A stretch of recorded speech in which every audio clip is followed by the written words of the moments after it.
Tous les jours, c'est avec elle que l'on termine cette émission. Et aujourd'hui, Anne, vous nous parlez de transmission et de réparation. Ouais, et je sais bien de quoi je parle, Isabelle, parce que s'il y a bien une matière que l'on n'apprend pas à l'école, c'est bien le développement personnel.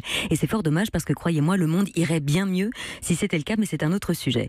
C'est donc généralement au gré des aléas de la vie que certains choisissent de se tourner vers ces pratiques, par exemple d'écrire non plus pour être noté ou pour recracher un savoir aussi vite oublié, mais plutôt pour mettre à distance les choses, pour mettre en place ses idées, sa pensée, écrire à un être cher disparu, écrire pour pardonner ou se pardonner, écrire à l'adolescent que j'étais et comprendre par soi-même dans l'expérimentation. Quand je choisis l'expérience, je reprends du pouvoir dans ma vie. Alors pour ma part, moi c'est en touchant le fond de la piscine du bouleversement personnel, il y a 15 ans que j'ai commencé mon apprentissage en développement personnel.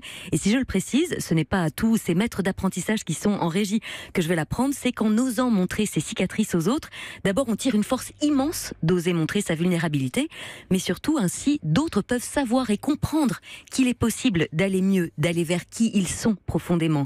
Oui, les maîtres d'apprentissage, comme les apprentis, tous à un moment ou à un autre, nous sommes chacun de petits padawans. Tu dois désapprendre tout ce que tu as appris.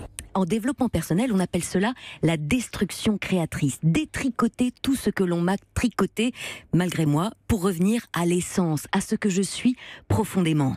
Le souvenir est lointain, mais les réflexes, ils sont là, présents. Ouais, depuis ce matin, on entend des témoignages d'apprentis qui ont trouvé leur voie et qui se sont trouvés sur ce chemin-là, pour lesquels cette vérité-là se vérifie et fonctionne. Mais qu'est-ce qu'il y a de positif? Qu'est-ce qu'on gagne à transmettre? Quand on parle au premier degré de transmission, on parle de don. Et à un moment donné, toujours d'Enrico Macias. Sauf que cet autre auquel je donne, auquel je transmets, c'est un peu comme une partie de moi. Grâce à lui, je me sens un peu plus complet, comme un autre morceau du puzzle, de mon puzzle intérieur. Peut-être que ce jeune homme auquel je transmets la technique du bois ou du verre me rappelle le jeune homme que j'ai été, avec ses doutes, ses questions, ses angoisses, son chemin chaotique peut-être, et que quelque part en l'aidant, en prenant du temps, je répare quelque chose de profond en moi. Parce que moi, je n'y ai pas eu droit. Ou au contraire, parce que justement quelqu'un d'autre l'avait fait pour moi avant et que, riche de tout cela, de tout ce savoir, de ce temps que l'on m'a consacré, je suis prêt aujourd'hui à donner en toute conscience. Oui, c'est exactement comme cela que je m'élève, en élevant les autres. C'est de cette manière-là que je grandis.